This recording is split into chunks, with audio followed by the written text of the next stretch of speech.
শুয়ে রয়েছি আমরা স্বামী স্ত্রী শুয়ে রয়েছি মতন হেরা আয়া আমার শরীরের মানে অনেক জাপড়ি করছে, নির্যাতন করানোর লাগে কাপড় চোপড় ছিঁড়ছে, মানে নির্যাতন করার পরে ছিঁড়া বিড়ার পরে টিপা টাপার পরে মানে আমার শরীরের পুরা কাপড় চোপড় ছিঁড়া বাইরা মানে করে লাগছে, উলঙ্গ করে লাগছে, জামা কাপড় করিয়া ওই চিরা বিরা তছনছ করে লাগছে। আর এটা তো লজ্জার কথা কি কম বেজাগাত ও আত্মনিছে মায়ের দ্বারা ধ্বংস করতে চাইছে, আমি এর লিগে বিচার আমরা করতেন চাই। ভোলায় ভাইয়ের ছেলের বধূ শ্লীলতাহানির অভিযোগ উঠেছে আপন চাচা শ্বশুরের বিরুদ্ধে। আমার পারিবারিক ব্যাপার, আমার পোলালে এই সমস্যা বাড়ছে। পাশের মানুষের তো নাক গলার কোনো দরকার নেই, ওরা পাশের মানুষ আয়া পরে দুয়ার দ্বার পিড়ে হড়ে ভাঙ্গা ঘরে ঢুকছে, ঘরে ঢুকে আমি শোধ নাতা ছিলাম চকিত শুয়ে রয়েছি আমরা স্বামী স্ত্রী। ঘরে তার স্বামীর উপস্থিতি এই ঘটনা ঘটে বলে জানান ভুক্তভোগী নারী। তিনি সাহায্যের জন্য আশেপাশে ডাকাডাকি করলেও কেউ তখন তৎক্ষণাৎ তাকে সাহায্যের জন্য এগিয়ে আসেনি।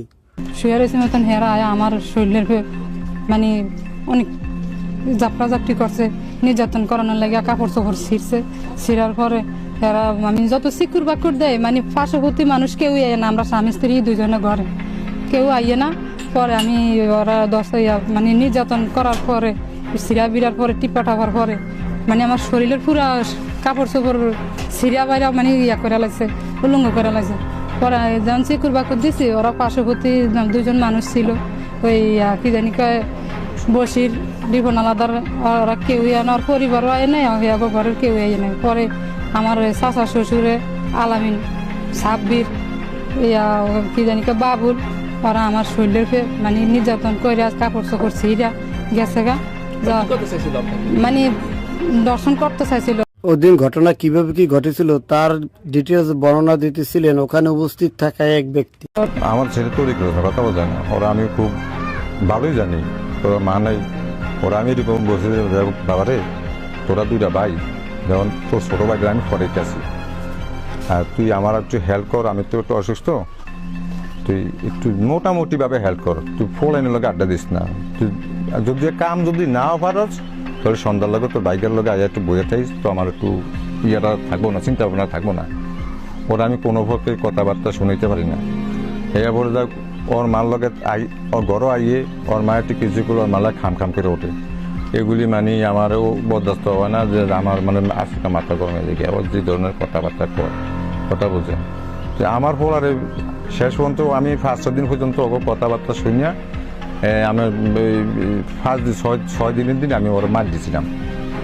মাইরের পরে দিয়ে ওই মানে ওর সঙ্গে ছুটিয়া গেছি গিয়া, ছুটিয়া যাওয়ার পরে দিয়া ওই মানে এর পরে রাত্র ঘরের মধ্যে ইট পাত্র মারে আর কি, ইট পাত্র মারে আমি বিচারে ফয়সালা দিচ্ছি, বিচার আলাদা বিচার যা করছি আমি মানি না মানার পরে দিয়ে আমি আমার পরিবারে আমার ওই যে একটা আগে একটু একটু গাড়ি দিছিল, এই গাড়িটা আমার চাচি এইটা মানে গাছ দুইটা নিছে, যে আমার চাচার তো বাইরে আমার পরিবারগুলো খাঁটি করছে, এই খাঁটি ভূত করে এটা ব্যতিক্রম করতে যে এই আমার ঘরের মধ্যে এই আমার চাচা তো ভাই ইয়া দুগই আছে দুয়ার ধরে খারাইছিল, আর আমার চাচা মানে আমার পরিবারের যা অত্যাচার করছে তা মানে একটা মানে কোয়ার মতন না, এটা মুখে কোয়ার মতন না, কথা বলছেন এই।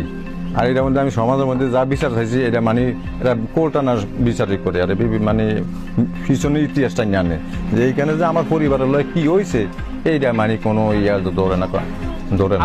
ওরা কারা আপনার চাচারা কার কি নাম, বা ওরা কখন আসছে আপনার এই বাসায়? এই বাসায় আছে আপনার পরশুদিন এশারের পরে আমার চাচার নাম আছে বাবুল, আর তার বড় ছেলের নাম আছে আপনার আলামিন, আর ছোট ছেলের নাম আছে সাব্বির। তো এই সাব্বিরে মানে ওই যে আমার কফারটা একেবারে কফারটা ভাঙ্গা লেছে, ভাঙ্গে যে রফ কইরা মানে ঘরের মধ্যে ঢুকে গেছে, ঢুকে যায় ওর মাথার মুগুল দিয়েছে মুগুল দিয়েছে, আর ও সাব্বিরের বাপে মানে মানে জামা কাপড় করিয়া ওই চিরা বিড়া তছনছ করে আলিস। ঘটনার সত্যতা পাওয়া যায় এবং স্থানীয় ব্যক্তিগণ এই ঘটনার সুস্থ বিচার দাবি করেন।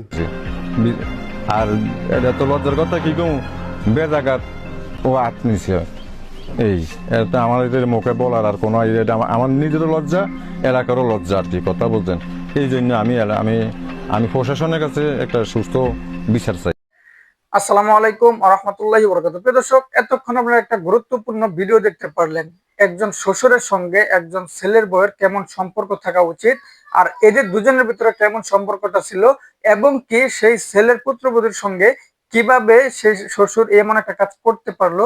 পুরো বিষয়টা দেখার পর আপনাদের মূল্যবান মন্তব্য জানাবেন। প্রিয় দর্শক, প্রতিনিয়ত এমন নিউজগুলো পেতে অবশ্যই সাবস্ক্রাইব করে রাখবেন। ভিডিওটি ভালো লাইক দিবেন। আজকে এই পর্যন্ত, পরবর্তী ভিডিও দেখার আমন্ত্রণ। আসসালামু আলাইকুম।